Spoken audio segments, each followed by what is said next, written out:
السلام علیکم ناظرین، آپ دیکھ رہے ہیں JN نیوز HD۔ آئیے نظر ڈالتے ہیں آج کی اہم خبروں پر۔ ڈسٹرکٹ پریس کلب لکی مروت کا اجلاس زیر صدارت صدر غلام اکبر مروت منعقد ہوا، جس میں سرپرست اعلیٰ طارق خان، سینئر نائب صدر ولید خان، نائب صدر زعفران خان، جنرل سیکرٹری ظفر اقبال مروت، جوائنٹ سیکرٹری فرمان خان، فائنانس سیکرٹری شریف اللہ خان، ممبران گورننگ باڈی ڈاکٹر عرفان اللہ، ملک وقار، سبز علی نوید، انور زمان، شیراز خان اور دیگر نے شرکت کی۔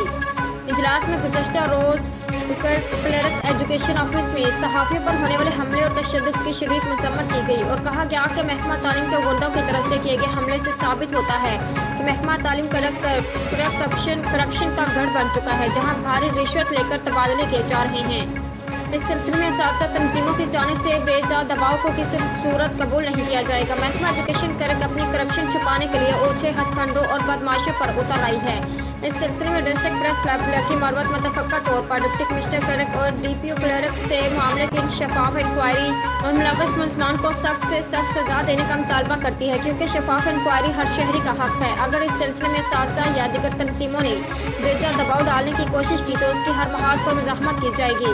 ڈسٹرکٹ پریس کلب لکی مروت اس مسئلے میں ضلع کلرک کے صحافیوں کو بھرپور سپورٹ کرے گی۔